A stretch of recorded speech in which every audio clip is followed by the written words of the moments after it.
గాఢాంధకారపు లోయలో నేను సంచరించునప్పుడును నేనెట్టి అపాయమునకు భయపడను. ఎందుకన నీవు నాకు తోడుగా ఉందువు. నీ బడితయు నీ కోలయు నన్ను కాపాడుచుండును. 23వ కీర్తన 4వ వచనము. తపస్సు కాల ధ్యానము 29వ రోజు. ఈరోజు మొదటి పట్టణంలో దానియేలు ప్రవక్త గ్రంథం 13వ అధ్యాయంలో సుసాన్న యొక్క కథను మనం చదువుకుంటాం. దానియేలు ప్రవక్త గ్రంథంలో ఉన్న ఈ సుసాన్న కథ కేవలం కథోలిక బైబిల్ గ్రంథాల్లో మాత్రమే ఉంటుంది. ప్రొటెస్టెంట్ బైబిల్లో ఇది ఉండదు. ఎందుకంటే మార్టిన్ లూథర్ తొలగించినటువంటి 7 పుస్తకాలతో పాటు ఈ కథ భాగాన్ని కూడా తను తొలగించాడు. 2వ శతాబ్దం నుండి 16వ శతాబ్దం వరకు, అంటే సుమారు 1500 సంవత్సరాల పాటు ఇది బైబిల్ గ్రంథాల్లో ఉండింది. దానికి గల ప్రధాన కారణం ఈరోజు సువిశేషం ద్వారా మనకు అర్థమవుతుంది. వ్యభిచారంలో పట్టుబడినటువంటి స్త్రీ యొక్క కథకి, పాత నిబంధనలో ఈరోజు మొదటి పట్టణంలో మనం చదువుకునే సుసాన్న యొక్క కథకి చాలా దగ్గర సంబంధాలు ఉంటాయి. 2 కథల్లో కూడా ఆడవాళ్లే నిందితులుగా, తప్పు చేసిన వాళ్ళుగా ఉంచబడతారు.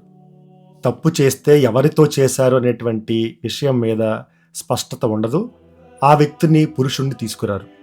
2 కథల్లో మోషే ధర్మశాస్త్రం ప్రకారం వాళ్ళిద్దరినీ కూడా చంపాలనే ప్రయత్నం జరుగుతుంది. 2 కథల్లో కూడా దేవుడు అనుకోని రీతిగా, అద్భుత రీతిగా వాళ్ళిద్దరినీ కూడా కాపాడతారు. కానీ పాత నిబంధనలో సుసాన్న తప్పు చెయ్యని వ్యక్తి అయితే, సువిశేషంలో యేసుక్రీస్తు చెప్పే మాట ఆధారంగా మరలా పాపము చేయకుము అనేటువంటి మాట ద్వారా తను పాపములో ఉన్న వ్యక్తి అని మనకు అర్థమవుతుంది. ఇది ఒక కథ మాత్రమే కాదు, ఇదొక అనుభవం. తరతరాలుగా తప్పు 2 వ్యక్తులు చేస్తే ఒక వ్యక్తే శిక్ష అనుభవించటం, ఇంకో వ్యక్తి తప్పించుకోవటం, ఇది మన న్యాయస్థానాల్లో, న్యాయ వ్యవస్థలో, దేశాల మధ్య, కుటుంబాల మధ్య అన్ని చోట్ల మనకు ఎదురయ్యేటువంటి ఒక జీవిత అనుభవం ఇది. ఈ కథ నుండి మనం నేర్చుకోదగినటువంటి అంశాలు చాలా ఉంటాయి. వాటిలో ఒక విచిత్రమైనటువంటి ఒక గుణపాఠాన్ని పునీత బెనడిక్ట్ గారు తాను రాసినటువంటి ద రూల్ ఆఫ్ బెనడిక్ట్ అనేటువంటి ఒక పుస్తకం, అది దైవాంకిత జీవితాన్ని ఎలా జీవించాలి, మఠవాసులుగా ఎలా జీవించాలి అనే దానికి ఇది పాఠ్య పుస్తకం లాంటిది. అందులో ఈ కథ గురించి మాట్లాడుతూ పునీత బెనడిక్ట్ గారు ఇలా అన్నారు: ఈ కథను బట్టి జ్ఞానం అనేది వయసుకు సంబంధం లేని విషయం. అక్కడ అంతమంది పెద్దలు, అంతమంది న్యాయవాదులు, న్యాయాధిపతులు ఉన్నారు, కానీ వాళ్ళెవ్వరిలో దేవుని జ్ఞానం లేదు. ఒక యువకుడైనటువంటి, బాలుడైనటువంటి దానియేలులో దేవుని యొక్క జ్ఞానం విశదమైంది అని. ఈ 2 పట్టణాల్లో, మొదటి పట్టణంలో, సువిశేషంలో మనకు కనిపించే ఒకటే మాట, పెద్దలు అనేటువంటి మాట. ఎవరు ఈ పెద్దలు అంటే దానికి 2 రకాల అర్థాలు ఉన్నాయి. మొదటిది వయసుకు సంబంధించింది. మన ప్రాంతంలో 10th క్లాస్ వరకు 15 సంవత్సరాల లోపు వాళ్ళని పిల్లలని పిలుస్తాం. కాలేజ్కి వెళ్ళే వాళ్ళని టీనేజ్ వాళ్ళు లేదా యూత్ అని పిలుస్తూ ఉంటాం. అచ్చం అలాగే యూదులకు కూడా కొన్ని పరిమితులు అనేవి ఉన్నాయి. 12 సంవత్సరాలు దాటిన వాళ్ళు దేవాలయంలో ప్రవేశించడానికి ఒక యవ్వనస్తుడిలా పరిగణించబడతారు. అందుకే యేసుక్రీస్తు తనకు 12 సంవత్సరాలు వచ్చినప్పుడు దేవాలయంలో ఉండిపోవడానికి తన నిర్ణయం తను తీసుకోగలడు. తల్లిదండ్రుల మీద ఆధారపడవలసిన అవసరం తనకు రాలేదు. ఆ తర్వాత 20 సంవత్సరాలు వస్తే యుద్ధం చేయడానికి సైనికుడిగా తనకి వయసు సరిపోతుంది. ఇది శారీరక దృఢత్వం. 3వ భాగంలో 30 సంవత్సరాలు దాటితే తనకు వచ్చినటువంటి జ్ఞానాన్ని వేరే వాళ్లకు బోధించే అధికారం ఉంటుంది. యేసుక్రీస్తు అందుకే 30 సంవత్సరాలు వచ్చిన తర్వాత తాను సువార్తను ప్రకటించటం మనం చూస్తాం. ఎందుకంటే 30 సంవత్సరాలు రాకముందు ఆయన ఒకవేళ తన జ్ఞానాన్ని పంచుకున్నా ఎవరో దాన్ని పట్టించుకోరు, సీరియస్గా తీసుకోరు దాన్ని. కానీ ఒక వ్యవస్థ పరంగా దేవాలయంలో పెద్దలు అనేటువంటి ఒక టైటిల్ని, ఒక బిరుదును పొందుకోవాలి అంటే కనీసం 40 సంవత్సరాలు ఉండాలి. వీళ్ళు నియామకం చేయబడినటువంటి పెద్దలు, అంటే ఎన్నుకోబడిన వాళ్ళు. ఏదైనా పంచాయతీలు జరిగినప్పుడు లేదా ఎవరి మీదైనా తీర్పు జరిగేటప్పుడు వీళ్ళ మాటకి కాస్త గౌరవం అనేది ఉండేది.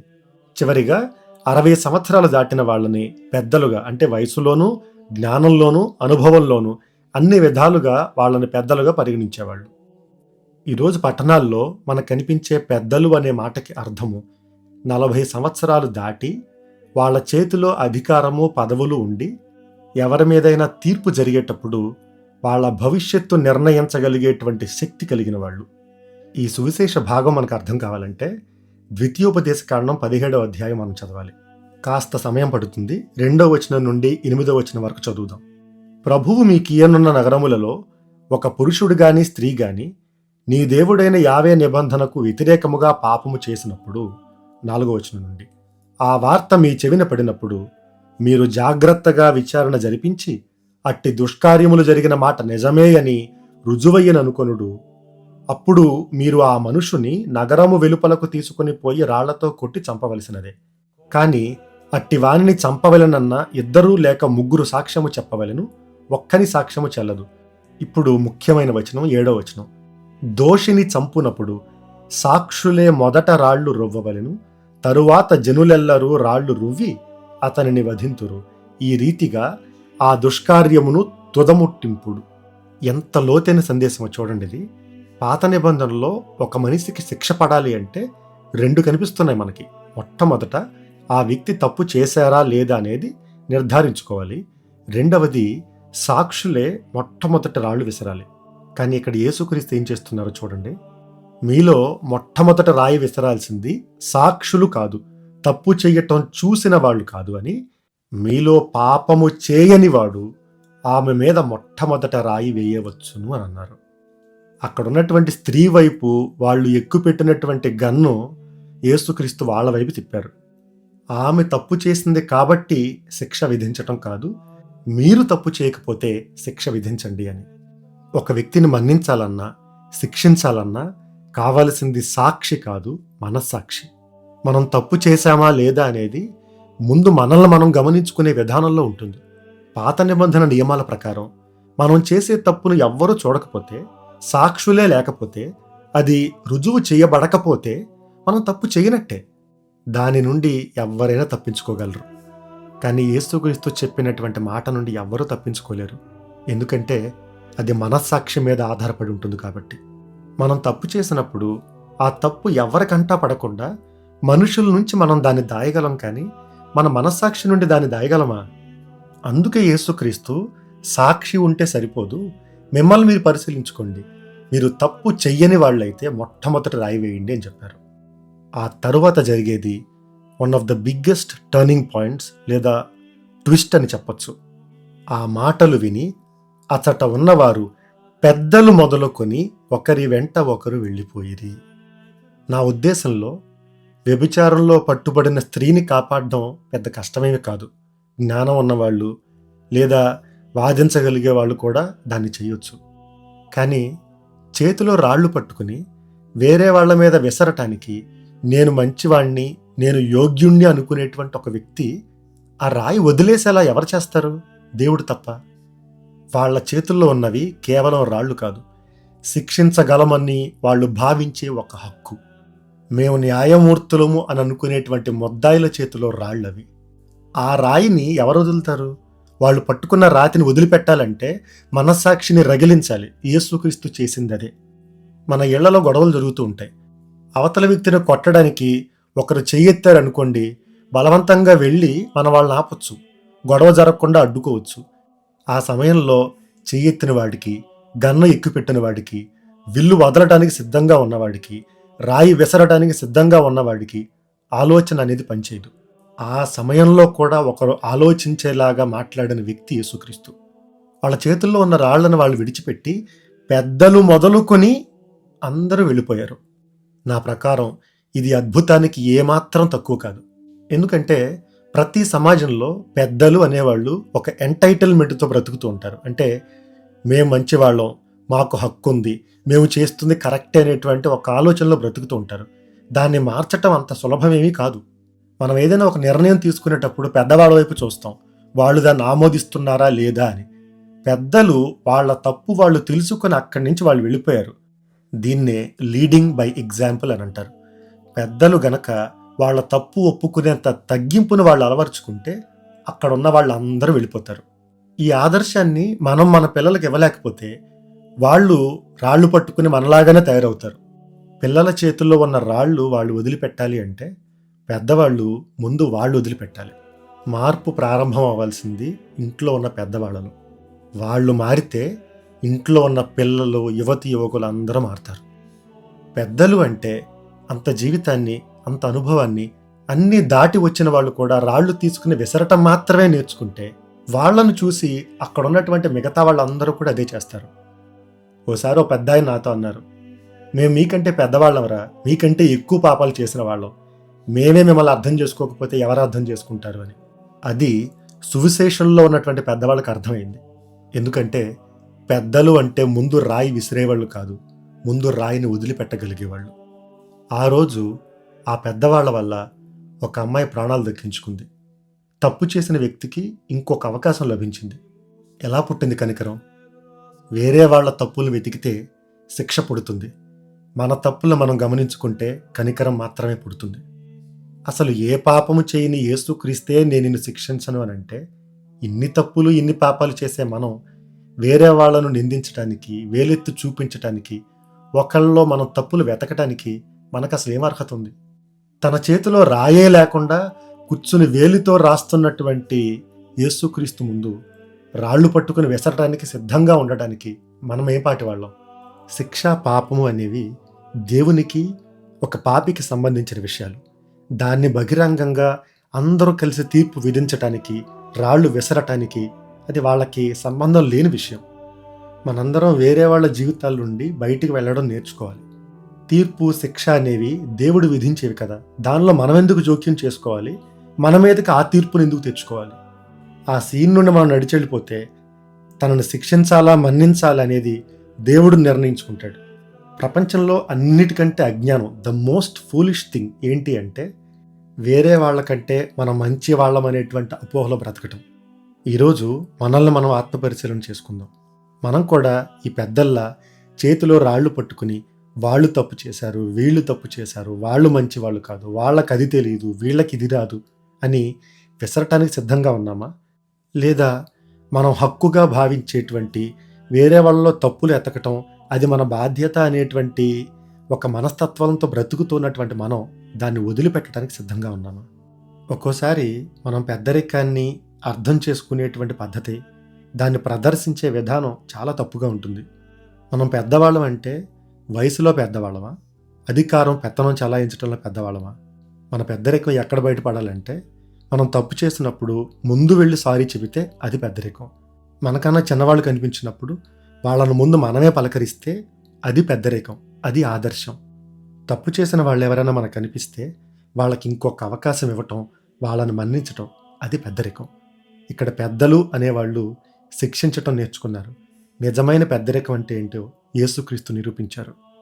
పెద్ద వయసు ఉంటే పెద్దవాళ్ళం కాదు, పెద్ద మనసుంటే పెద్దవాళ్ళం, అర్థం చేసుకోగలిగేటువంటి తత్వం ఉంటే పెద్దవాళ్ళం. ఎందుకంటే యేసుక్రీస్తు పెద్ద మనసుతో మళ్ళా పాపం చేయకూడదనేటువంటి ఆలోచన ఈ స్త్రీలో పుట్టించినట్టే, నేను శిక్షించటానికి అర్హుణ్ణి కాదు అనేటువంటి ఆలోచన వాళ్ళలో కూడా పుట్టించారు. ఆ కృప కోసం మన దేవుని ప్రార్థన చేద్దాం. ఈరోజు మనం అర్పించే చిరు త్యాగము, ఒక 2 రోజుల పాటు తప్పు చేసే వాళ్ళ గురించి, ఎదుట వాళ్ళ తప్పుల గురించి మనం గమనించకుండా, మాట్లాడకుండా, దాని గురించి ఒక కామెంట్ చేయకుండా ఉండే ప్రయత్నం చేద్దాం. మన నోటితో మనం ఇతను తప్పు చేశాడు, ఇతను చేసింది తప్పు అని మనం మాట్లాడొద్దు. మనం వేరే వాళ్ళ గురించి మాట్లాడే ప్రతి మాట, చేసే ప్రతి చిన్న వ్యాఖ్య లేదా కామెంట్ అనేది వాళ్ళ మీద మనం విసిరే రాళ్ల వంటివి. అది ఎదుటి వ్యక్తిని గాయపరుస్తుందా లేదా అనే విషయం కంటే ముందు మనం గ్రహించాల్సింది, అది దేవుని ఆగ్రహానికి గురిచేస్తుంది. ఆ ఒక్క మాట మాట్లాడకపోతే మంచి వాళ్ళగా దేవుని సన్నిధిలో మిగిలే మనం దాని ద్వారానే మనల్ని మనం దేవుని కోపానికి గురి చేసుకుంటూ ఉంటాం. ఈరోజు మన ఉపవాసం తీర్పు చేసేటువంటి అధికారం నుండి ఉపవాసం, తీర్పు చేసే హక్కు మనకుందనేటువంటి భావన నుండి మనం ఉపవాసం చేద్దాం. తప్పు చేసిన వాళ్ళ మీద మనం ఒక కామెంట్ చేయటం కానీ, దాని గురించి మన ఉద్దేశాన్ని చెప్పటం కానీ, అవి చేయకపోయినంత మాత్రాన వచ్చే నష్టం ఏమీ లేదు. ఈ ప్రమాదం ఒంటరిగా కంటే ముఖ్యంగా 2 లేదా 3 మనం మాట్లాడుకునేటువంటి పద్ధతిలో ఉంటుంది. ఈ 2 రోజులు అసలు వేరే వాళ్ళ గురించి, ముఖ్యంగా తప్పు చేశారు అని మనకు అనిపించే వాళ్ళ గురించి మాట్లాడకుండా ఉండే ప్రయత్నం చేద్దాం. దీనితో పాటు పిల్లలు ఉన్న వాళ్ళకి ఇంకొక చిన్న త్యాగం. ఈ రోజు నుండి ఒక వారం రోజుల పాటు మీ పిల్లల చేతికి ఫోన్లు ఇవ్వకుండా ఉండడానికి ప్రయత్నం చేయండి. ప్రయత్నం కాదు, ఇవ్వద్దు.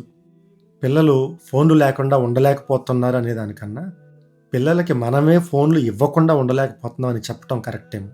ఎందుకంటే మనం ఫోన్ చేతికిస్తే వాళ్ళు అన్నం తింటారు, టీవీ పెడితే మనం వంట చేసుకోవచ్చు ప్రశాంతంగా. ఇలా మనం మన స్వార్థం, మన కంఫర్ట్ కోసం ఆలోచించుకుంటూ పిల్లల్ని పాడు చేస్తున్నాం.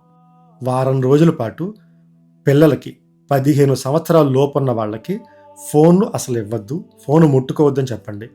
ఇది ఒక రకంగా వాళ్ళతో పాటు మనకే ఇంకా పెద్ద త్యాగం. ఎందుకంటే ఫోన్లు, టీవీ పెట్టకపోతే ఎప్పుడు వాళ్ళని ఒక కంట కనిపెట్టుకుంటూ ఉండాలి. వాళ్ళ కథలు చెప్పాలి. అన్నం తినేటప్పుడు వాళ్ళని ఇంకా బుజ్జగించాలి. అయినా కూడా మన జీవితం సులువవటం కోసం పిల్లల చేతికి ఫోన్లు, టీవీలు ఇవ్వటం అనేది అది చాలా తప్పు. దాన్ని గమనించుకునే ప్రయత్నం చేద్దాం.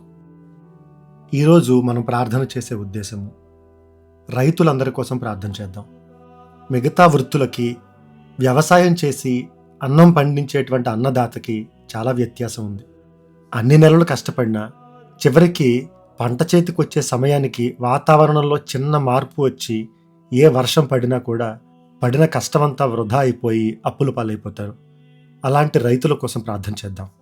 వాళ్ళేదో అవసరంలో ఉన్నారనో, వాళ్ళు అప్పుల పాలు కాకూడదనో కాదు, వాళ్ళ మీద ఉన్నటువంటి ప్రేమతో, గౌరవంతో మనం వాళ్ళ కోసం ప్రార్థన చేద్దాం. ధాన్యము, పాడి పంటలు మాత్రమే కాదు, కూరగాయలు కానీ, పళ్ళు కానీ, చేపలు కానీ, ఇలాంటి వ్యవసాయ రీతుల్లో కష్టపడేటువంటి రైతులందరి కోసం ప్రార్థన చేద్దాం. వ్యాపారాల్లో, వృత్తుల్లో, ఉద్యోగాల్లో అవినీతికి పాల్పడుతూ డబ్బు సంపాదించే వాళ్ళు బాగుపడుతూ ఉన్నారు.